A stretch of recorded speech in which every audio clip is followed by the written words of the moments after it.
Ang gaganda ng mga idea niya pero hindi po ginagawa, hanggang salita lang po. Hanggang salita lang ang maganda sa kanya. Pero hindi po nagagawa o ginagawa. Magkakaroon pa po ng maraming problema ang administrasyon. Sama si Pangulong Bongbong Marcos. Magkakaroon pa po ng maraming problema siya. Dahil sinasabi sa mga card talaga na si VP Sara Duterte ay magiging Pangulo. Lahat ng mga pagdadaanan niya ngayon ay malalampasan po niyan.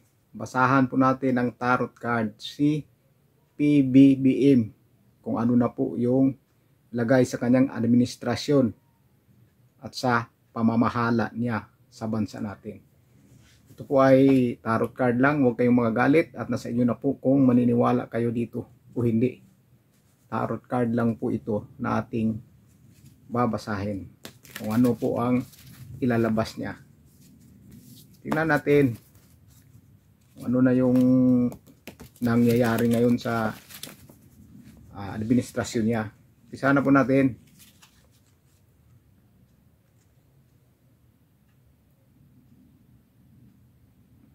Yan.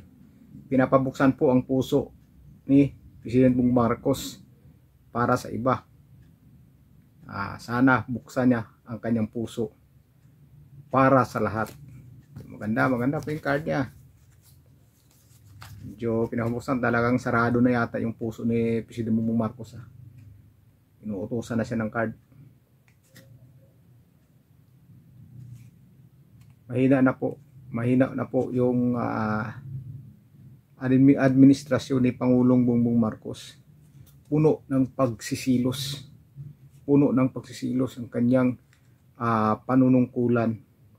Siguro dahil nakikita niya na kay VP Sara Duterte ay tumataas yung trust rating at sa kanya negative 3 na lang, nagsisilos po siya sa kinalabasan ng survey ng SWS. Biruin mo, negative 3, isa kang Pangulo. Tapos yung BC mo, positive 31%. Kahit ni Kapitan siguro, tumakbo kang Kapitan pag ganyang percentage, hindi ka mananalo eh. Hindi ka mananalo. Tapos pamumunuan mo ang buong bansa. Na parang nakikita dito sa survey na nilalabas ngayon na bago, parang wala nang naniniwala.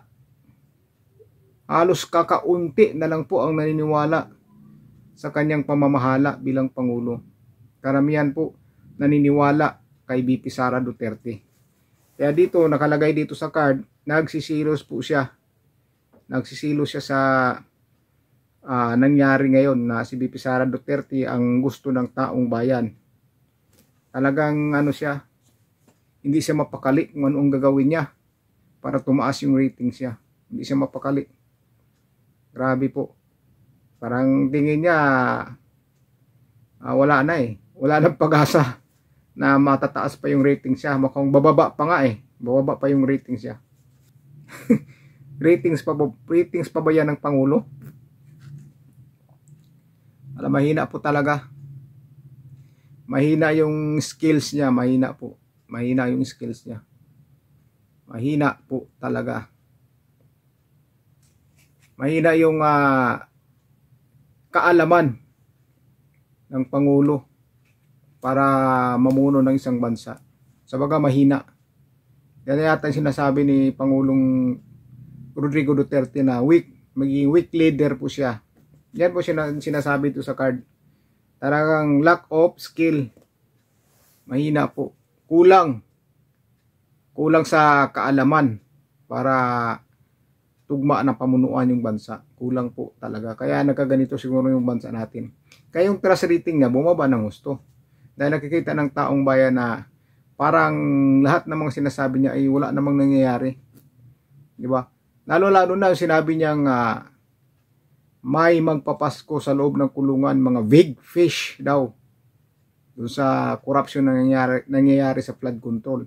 Natapos na lang po ang Christmas, walang big fish na nahuli o naipakulong ang Pangulong Bongbong Marcos. Kaya binalikan siya ng taong bayan ngayon. Pagdating sa trust rating niya ngayon, di ba? Ulilat siya.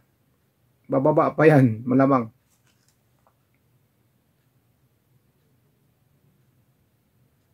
Yan.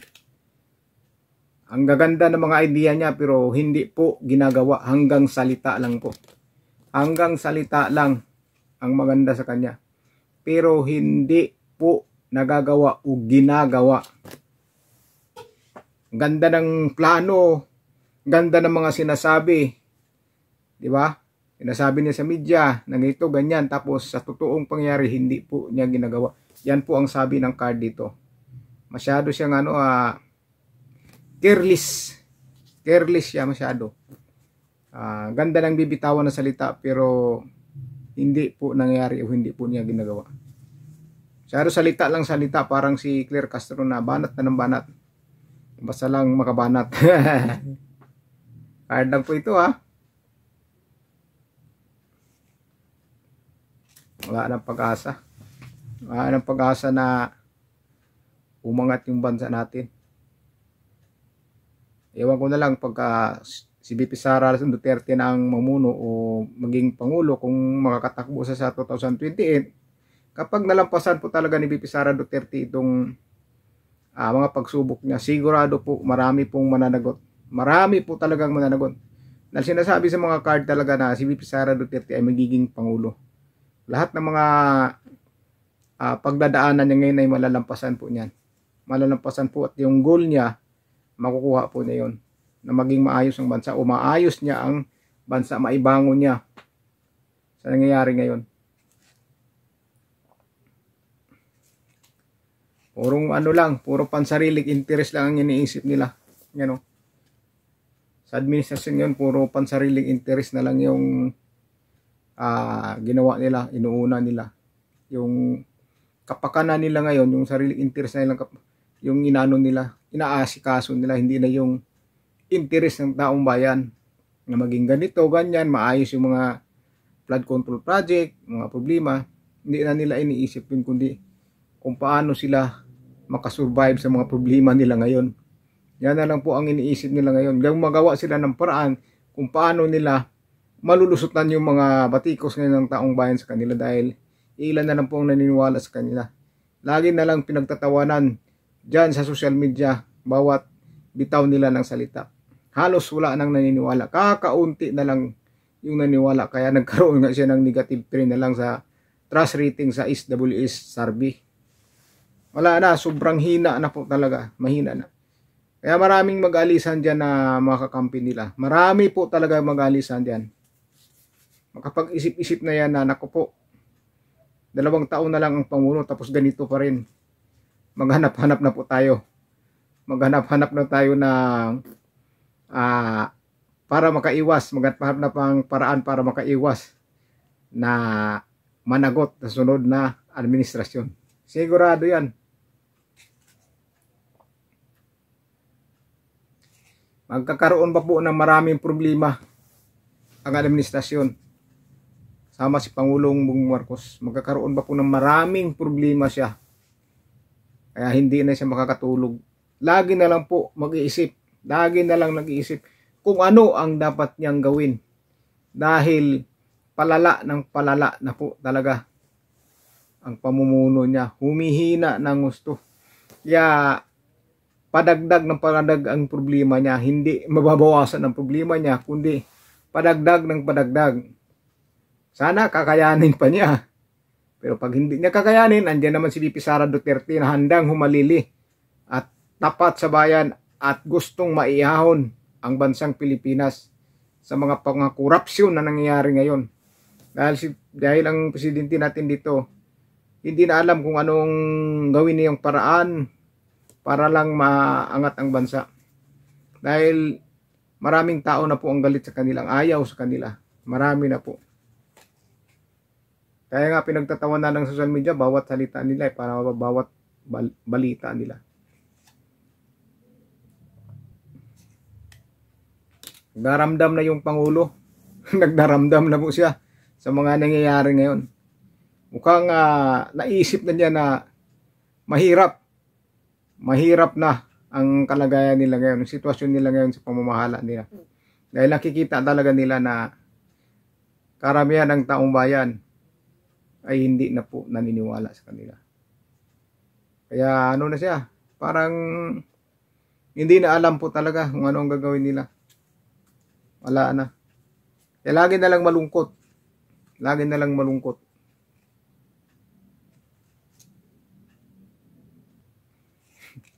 Magkakaroon pa sila ng maraming challenge sa kanyang pamumuno.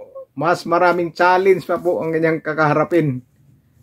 Sana kakayanin niya. Sana kakayanin talaga niya yung mga challenge na darating sa kanila.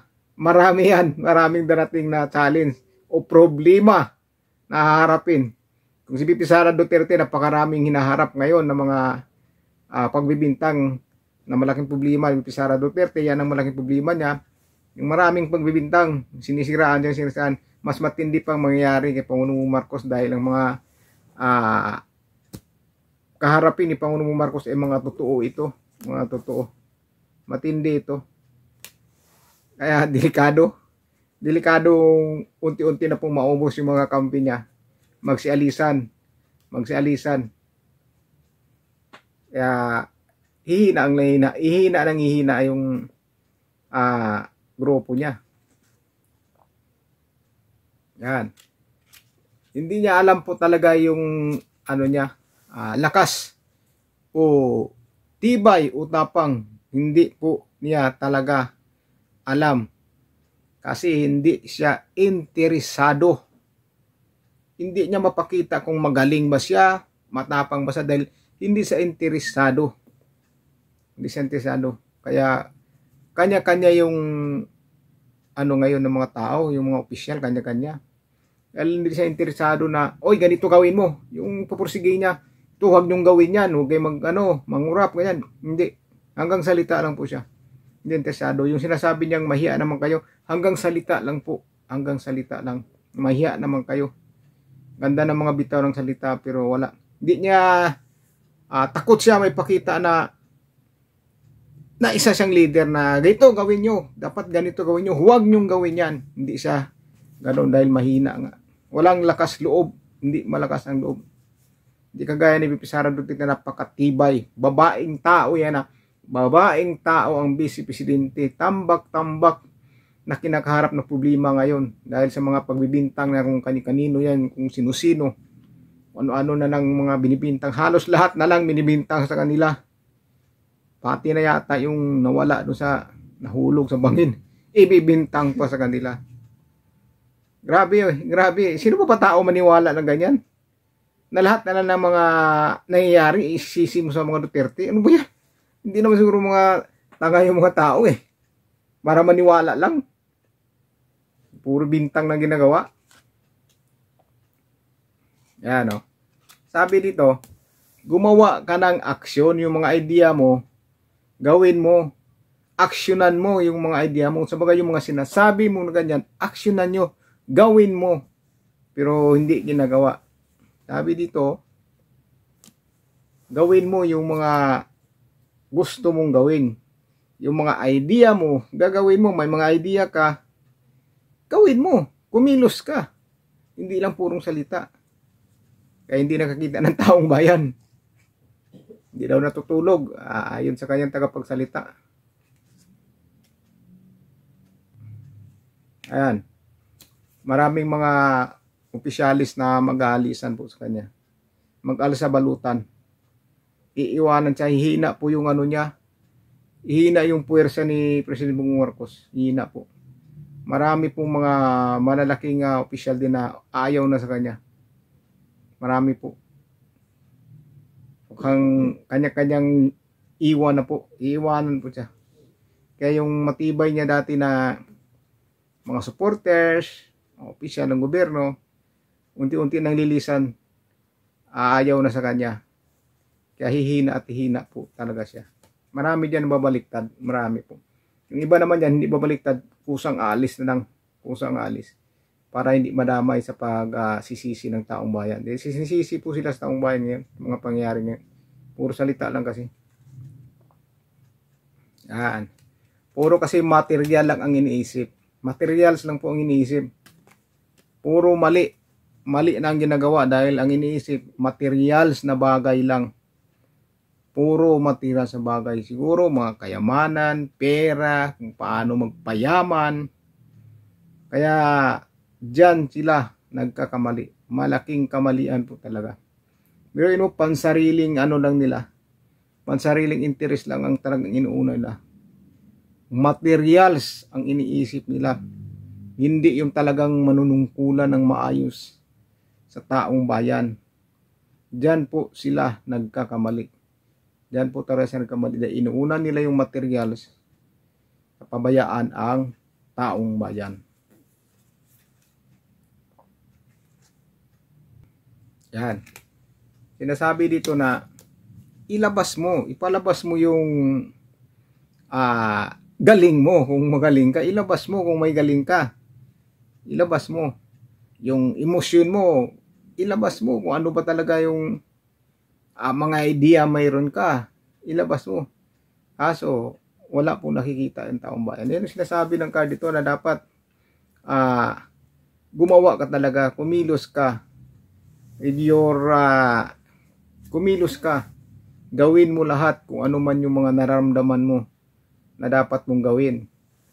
Alam mo, naramdaman niya na mahina na siya talaga. Hindi na niya kaya.